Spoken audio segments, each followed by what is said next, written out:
Hello everyone, welcome to best kitchen it company. मी प्रज्ञा. तर आज आपण आलो आहोत आपल्या मिराजकर नगर नागजीच्या एरियामध्ये, जिथे आपण पूर्ण किचनचा एक सेटअप ऑर्गनाइज केलेला आहे. तर खूप वेळा आपण असं बघतो की आपले भांडे इकडे तिकडे मेसी असे पूर्ण पसारा पडलेला असतो, पण आपल्याला एकदम वेल ऑर्गनाइज आणि वेल सेटल पूर्ण आपल्याला किचन हवं असतं.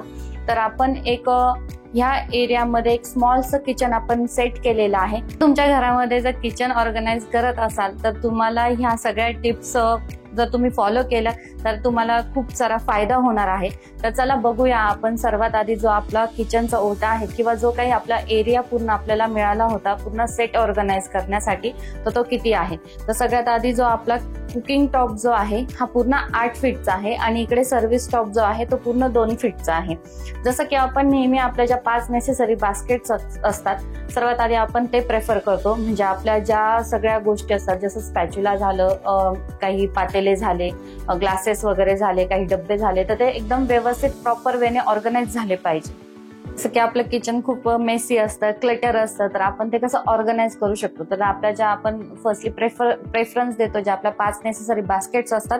पहिली तर ही आपली कटलेरी बास्केट, जी पूर्ण रिमुवेबल बास्केट असते, ती तुम्ही पूर्ण काढून वॉश करून परत रियूज करू शकता. त्यानंतर ही छोटी प्लेन बास्केट, ज्यामध्ये आपले डब्बे असतील किंवा छोटे मोठे पातेले असतील, आपण ते तिथे स्टोअर करू शकतो. ही मोठी प्लेन बास्केट.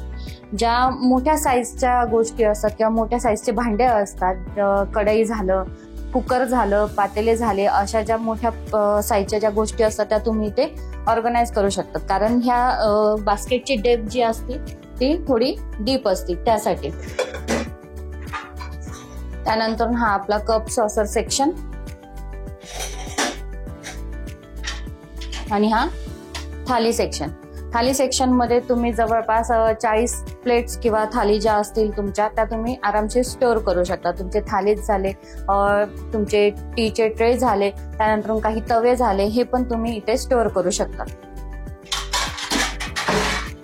हा एक इथे ऍडिशनल एसपीओ झाला.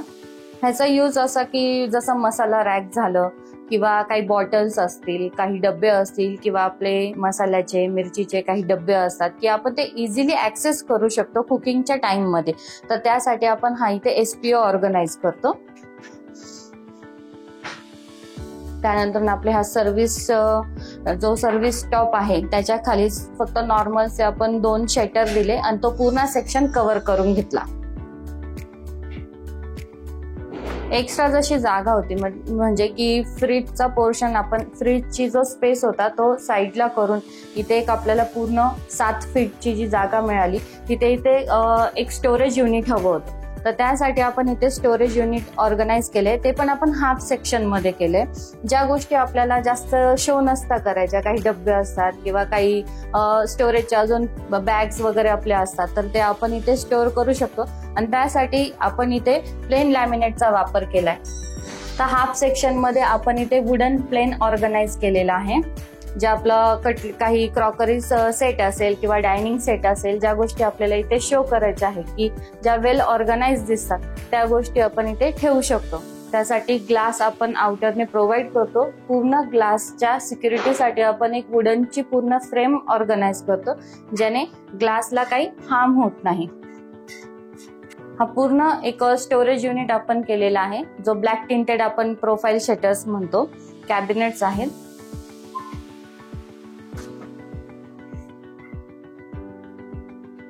काही शोपीसच्या गोष्टी असल्या किंवा क्रॉकरी सेट असला, ते तुम्ही स्टोअर करू शकता.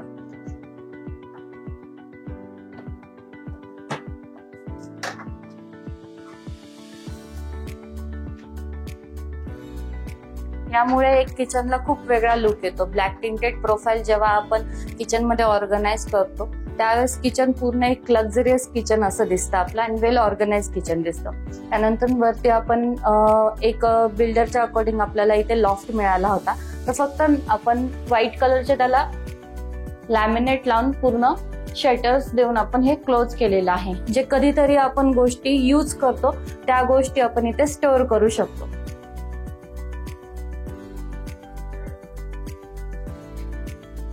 जसं आता मटेरियल आपण इथे बघू, आपण मटेरियल कोणतं यूज केले. किचनमध्ये मोस्टली पाण्याचा कॉन्टॅक्ट जास्त असतो, त्यामुळे आपण इथे बॉइलिंग वॉटर प्रूफचा प्लाय यूज करतो. त्यानंतर जसं की लॅमिनेट, आपला जो स्पेशल हाय ग्लोसी लॅमिनेट आहे, आपण ग्रे कलर आणि व्हाईट कलरचा कॉम्बिनेशन घेतला आहे यामध्ये. त्यानंतर जे हँडल्स आहे, जे पॅन्ट्री युनिटसाठी आपण यूज केले ते डी टाईप हँडल्स आहेत, आणि जे आपलं ट्रॉलीसाठी आपण वापरलं आहे ते टॉप एजचे SS चे हँडल्स आपण इथे यूज केले. आता आतमधलं जे काही स्टील आहे, तर खूप जणांचे डाऊट्स असतात की क्लेरिफिकेशन नसतं की आमचे जे SS चे स्टील आहे ते पटकन खराब होतं. तर ह्या गोष्टीची तुम्ही नक्कीच काळजी घ्या की ज्यावेळेस तुम्ही SS स्टील वापरणार ते प्युअर SS असलं पाहिजे. आता आपण जे काही SS वापरतो ते जिंदाल कंपनीचं 202चं स्टील ग्रेडचा आपण SS वापरतो, ज्यामुळे तिथे रस्टिंगचा इश्यू येत नाही. तुम्ही जरी पाण्याचा जरी कॉन्टॅक्ट झाला तरी तिथे रस्टिंगचा असा काही तुम्हाला प्रॉब्लेम फेस करावा लागत नाही. आणि जी काही फिटिंग आहे ती पूर्ण आपण हिटेजची फिटिंग वापरली आहे. आणि जे चॅनल्स पण आहे, चॅनल्समध्ये पण 2 टाईप्स असतात, एक 16चा चॅनल असतो आणि एक 18चा चॅनल असतो.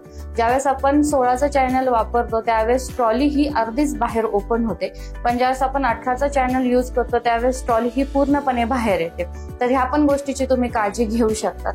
आणि नक्कीच ज्यांच्याकडनं तुम्ही काम करणार असाल किंवा जे पण तुम्ही फर्निचरचं तुम्ही वेंडर किंवा शॉप बघणार असाल, तिथे नक्कीच ह्या गोष्टीची काळजी घ्या की ते मटेरियल कोणतं यूज करताय आणि मटेरियलची क्वालिटी किती आहे आणि प्रत्येक गोष्टीची ते तुम्हाला वॉरंटी किती प्रोव्हाइड करताय हे नक्कीच तुम्ही गोष्ट लक्षात घ्या. चला तर मग आजचा आपण व्हिडिओ इथेच संपवू आणि नक्कीच आपण पुढच्या व्हिडिओमध्ये भेटू. जर तुम्ही आमच्या चॅनलला सबस्क्राईब नसेल केलं तर आमच्या चॅनल्सला सबस्क्राईब करा. आणि पहिले जर तुम्ही आमच्या व्हिडिओचे व्ह्यूअर असाल तर नक्कीच आमच्या व्हिडिओजला लाईक करा आणि शेअर करा.